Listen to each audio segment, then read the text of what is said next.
Any requests? No. Alrighty then.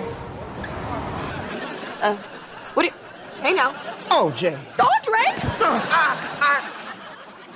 I'm sorry. Fighting for my slot, my space, and I can fight. What if the kid who sang on Broadway at age 10 grew up to become one of music's most dangerous secrets? I'm gonna be a mighty king, so when the bees beware. Leon Thomas didn't just survive Hollywood as a child star, he weaponized it. And the final secret about his Grammy domination will leave you speechless. I was microdosing on shrooms for a lot of like those batch of records, and it's like a very interesting thing because it connects your neural pathways in a certain way, and you kind of start looking inward a lot more. You know, that record was definitely like an internal conversation just on wax. But first, there's something you need to know about what happened in Italy with Kanye West, something that changed everything. Spent about 3 months working with Ye in Italy, and prior to working with him out there in Italy, bro, like I watched his documentary and I saw so much of myself in his journey of kind of like fighting out of the producer title, and I'm in that mode right now. You guys are witnessing that moment of me like fighting for my slot, my space. Born on August 1, 1993 in Brooklyn, New York, Leon George Thomas III didn't choose music. Music was already in his DNA. Father, hear me when His grandfather, John D. Anthony, was an opera singer who performed on Broadway in productions like Hello, Dolly and Porgy and Bess. His mother, Jayon Anthony, ran a club band in New York that was the house band for the World Trade Center. While other kids were playing video games, 10-year-old Leon was stepping onto one of the most prestigious stages in the world. In 2003, Leon made his Broadway debut as young Simba in The Lion King. Not an understudy, not a background performer. Young Simba, the character, center stage, 8 shows a week. Oh, I just can't wait to be king. Sometimes I like to just scroll and send the homies memes. I feel like it's a guilty pleasure at this point because I have no time for that. But like, it's definitely something I do from time to time. It's fun. That same energy, that same work ethic would define everything that came next. In 2004, at just 11 years old, Leon joined the original Broadway cast of Tony Kushner's Caroline, or Change, as Jackie Thibodeau. He toured with the production through Los Angeles and San Francisco for 5 months. Then came The Color Purple. But here's where the story gets interesting, because while Leon was dominating Broadway, Hollywood was watching. In 2007, Leon landed a role in the film August Rush, alongside Robin Williams and Terrence Howard. He played Arthur and performed La Bamba in the movie. And this is where everything starts to connect in ways you won't see coming. First, I was kind of being nice about it, and he taught me how to improv and how to really, you know, put that human emotion into it. That's something I carried with me even into doing television later on. Robin Williams taught 13-year-old Leon something that would become his superpower: freedom, the ability to create in the moment, to trust your first instinct. And Leon carried that lesson from film sets directly into recording studios. But there was a darker lesson coming, one about how Hollywood treats child stars, one that would make Leon disappear for years before returning as something completely different. After August Rush, Nickelodeon came calling. They didn't just want Leon for a role. They wanted to develop an entire show around him. They signed him to a development deal at 13 years old, which included a record deal. Leon was being groomed as the next big thing. But instead of the show they were developing, Leon was cast in something else entirely. On March 27, 2010, Victorious premiered on Nickelodeon. Leon played Andre Harris, the musical genius best friend to Tori Vega, played by Victoria Justice. All right, we didn't invite you guys to play because you two were always screaming at each other, and it makes everybody feel awkward, it makes Cat faint, and sometimes it makes Robbie cry. But the show had another star who would change Leon's entire trajectory: Ariana Grande. Victorious wasn't just a hit, it was a cultural phenomenon. At its peak, the show was beating American Idol in the ratings. It aired in over 80 countries. There were McDonald's Happy Meal toys, Xbox games, the works. But behind the scenes, something else was happening. Leon and Ariana weren't just co-stars. They were becoming musical collaborators in a way that would define both of their careers. I worked with her on her first album. That was my first time going #1 with an album. I did about like 4 songs on her first album, Yours Truly. So that was a real pleasure, yeah. In 2013, while still filming Victorious, Leon co-wrote and co-produced 4 songs on Ariana Grande's debut album, Yours Truly, the album that launched one of the biggest pop careers of the 2010s. But Leon's name wasn't on the front. It was in the credits.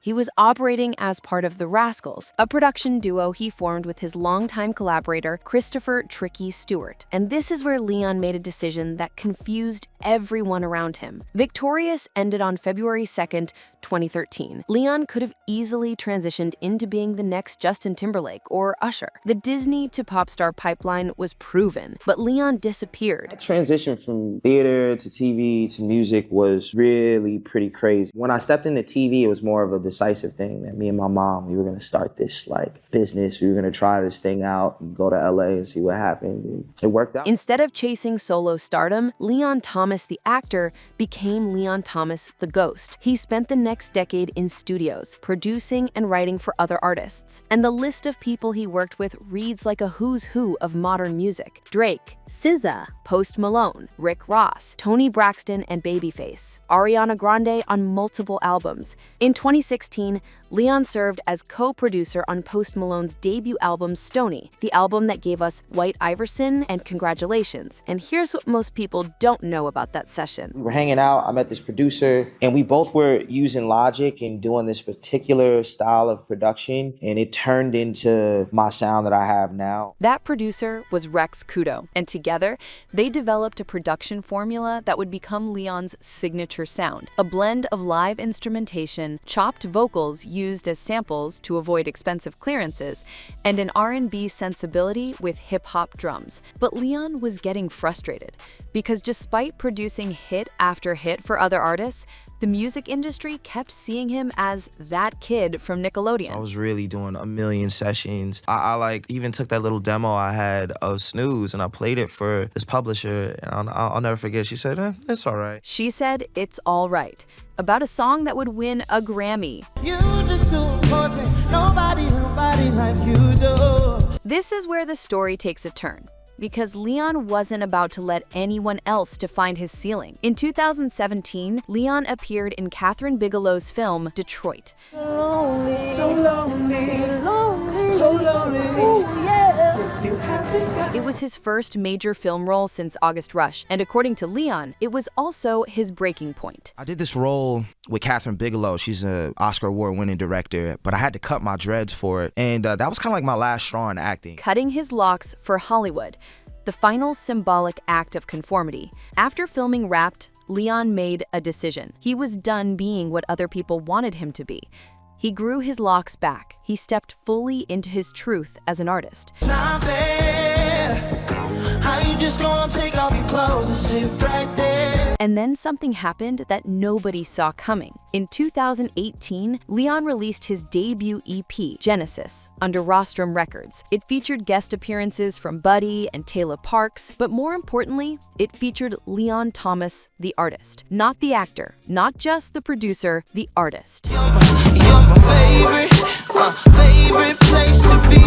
The EP was raw, vulnerable, and unapologetically Leon. But the industry still wasn't ready to see him as a solo artist. He was too valuable as a producer. The machine wanted to keep him in the background. So Leon kept his head down and continued working. In 2019, he earned his first Grammy nomination for Best Rap Song at the 62nd Annual Grammy Awards for co-writing and co-producing Gold Roses. She got a thing for Chanel vintage by Rick Ross featuring Drake. Then in 2020 and 2021, Leon wrote and produced songs on Ariana Grande's Positions and Drake's Certified Lover Boy. And then came the session that would change everything. In early 2023, Leon was in the studio with Babyface. Yes, that Babyface.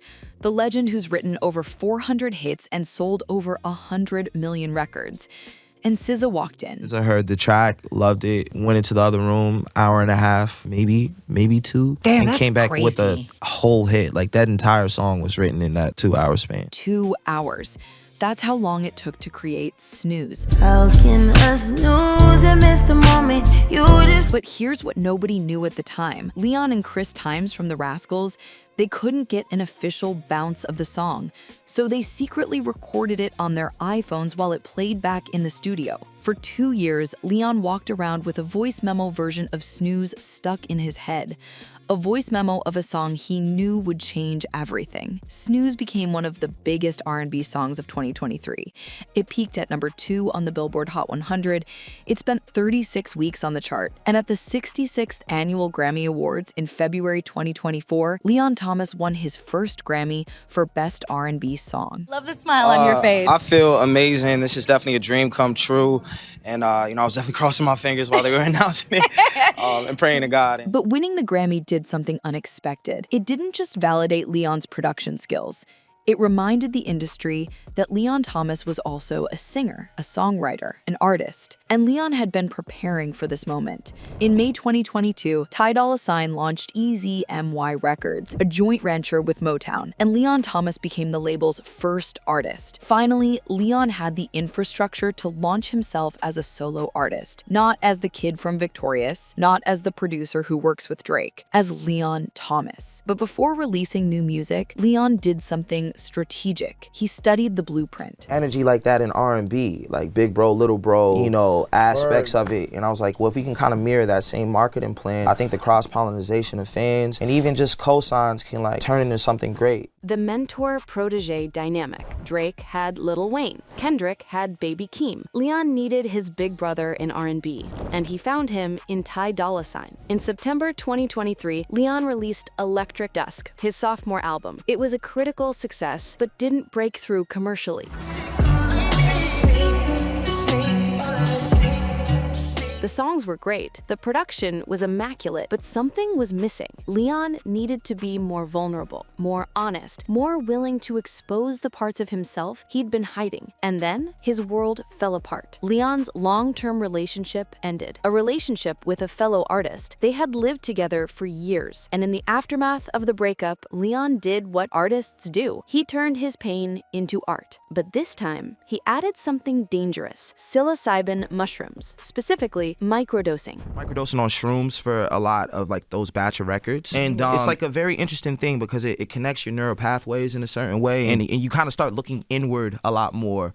Leon spent months writing and producing in this heightened state, journaling, meditating, processing his trauma, and creating music that was unlike anything he'd done before. One day, Leon was sitting with his dog, a German Shepherd Husky mix, a mutt, and his dog had that look, the look he gets when he's done something he shouldn't have. Guilty, but unapologetic. Good intentions, but bad execution. And Leon saw himself in that dog. On September 27th, 2024, Leon released his album Mutt. I'm a dog, I'm a mutt. I'm a dog, I'm a mutt. The album was a revelation. It was raw, honest, and unapologetically messy. Leon talked about his post-breakup situationships, about being emotionally unavailable, about wanting connection but pushing people away, about being a mutt, mixed breed, untrained, good intentions, but still making mistakes. Songs like Answer Your Phone captured the toxic push-pull of modern dating. Vibes Don't Lie spoke to the facades people create in Los Angeles. Safe Place was Leon literally warning women that he wasn't ready for a relationship. I'm not in the same. But here's what made Mutt different from every other post-breakup album. Leon didn't villainize anyone. He took accountability. He admitted he was usually the problem in his relationships. I was usually the problem in most of my relationships. I think that was a good realization to come to because it can only lead towards. The album resonated. Mutt debuted on the Billboard 200, Leon's first entry on the chart. The lead single, Mutt, became his first solo entry on the Billboard Hot 100, peaking at number 8. And then came the real validation. On November 8th, 2024, the nominations for the 67th Annual Grammy Awards were announced. Leon Thomas received 6 nominations: Album of the Year, Mutt; Best New Artist; Best R&B Album, Mutt; Best R&B Performance, Yes It Is; Best Best R&B Song, yes it is. Best Traditional R&B Performance, yes it is. 6 nominations for an album he created in the aftermath of heartbreak using production techniques he'd been developing for over a decade, and vocals he recorded mostly in first or second takes because he trusted his instincts. Yes, it is. But there's something about Yes It Is that most people don't know. Leon almost didn't put it on the album. I like to play music for girls when I'm like around them, and I'll notice the girls really like that one. So I was like, okay, you don't let the best A&Rs in the world lock in on it. Just like He let women decide, and they chose correctly. Mutt wasn't just an album. It was Leon Thomas announcing that he had arrived, not as a former child star, not as a producer for hire, as a complete artist. And then he went on tour. The Mutts Don't Heal tour kicked off in late 2024. Sold-out shows in Boston, New York, DC, Texas, Los Angeles, San Francisco.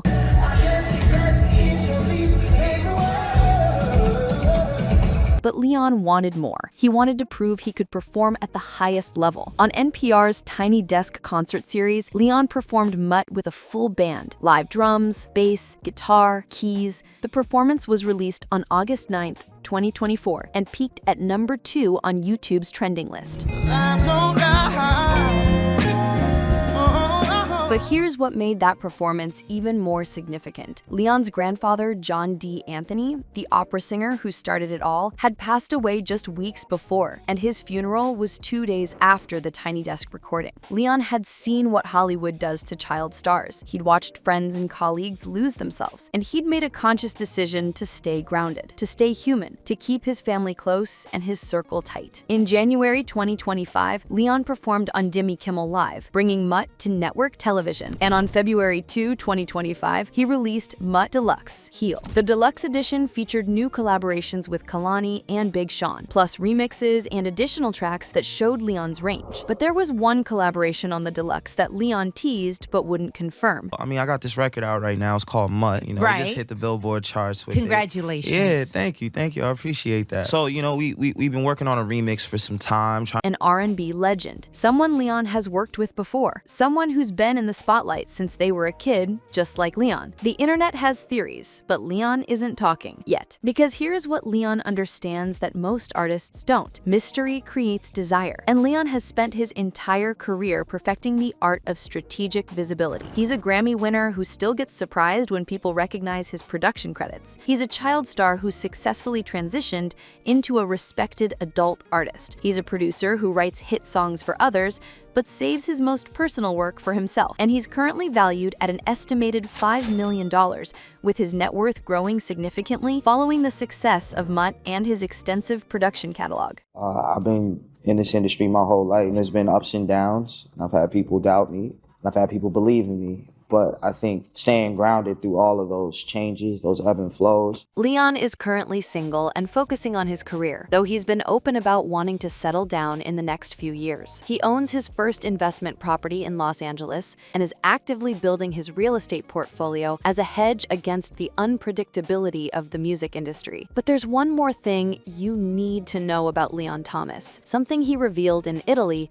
that changes how we understand his entire journey. In early 2024, Leon spent 3 months in Italy working with Kanye West on the Vultures album. He was one of the writers and producers on the track Burn. But more than that, he was studying Kanye's transition from producer to artist. 3 months working with Ye in Italy, and prior to working with him out there in Italy, bro, like I watched his documentary. I saw so much of myself in his journey, kind of like fighting out of the producer, like. That's the secret. Leon Thomas has been fighting his entire career, fighting to be seen as more than a child actor, fighting to be credited as a producer, fighting to be recognized as an artist, and now, finally, fighting to be understood as someone who can do all three at the highest level. The Grammy nominations for Mutt weren't lucky. They were inevitable because Leon Thomas has spent 22 years perfecting his craft. From young Simba on Broadway at age 10 to ghost producing hits for Drake and SZA